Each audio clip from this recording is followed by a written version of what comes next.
James, this next story is the definition of an undercurrent story, like even in a literal sense, not even just the metaphor of an undercurrent story. The Houthis control the Red Sea, and this has been true for a while, true in some sense for a while, but is especially true now, but is being totally buried for some reason in the press. It's a very busy news cycle, but the reality in the Red Sea right now is absolutely massive. So talk to us about what's happened recently in this region. I mean, there's almost a story in the fact there has been no story, because it's been a few months since we heard about the Houthi blockade in the Red Sea, and you'd be led to believe that you think it was all over. Well, actually, today the blockade appears to be stronger than ever, and the American military has essentially given up on trying to lift it.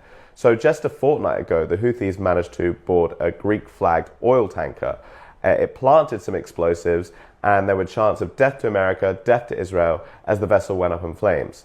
Now, that is just one example of the many disruptions still occurring in the Red Sea, and it is having an immaterial impact. So let's look at some supply chain data. Disruptions can actually be good for shipping firms because rising freight rates drive profitability.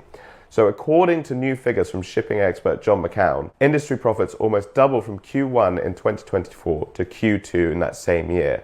So this marks a huge failure by the US Navy to restore orders to that area. A lot of people are looking at this and wondering, how is it? Like, as you were describing what happened just, what was it, yesterday when the Houthis managed the Greek oil tanker, the Greek flag on it.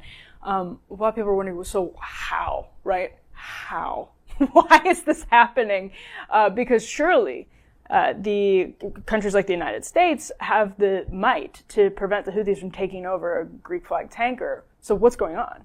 Interesting, there are parallels here with the Ukraine conflict as well. It costs a lot more to defend than it does to attack. These Houthi drones cost negligible amounts of money, but the US is having to spend huge amounts, exorbitant amounts on bombs to actually try and prevent them from happening, but also to try and secure the area.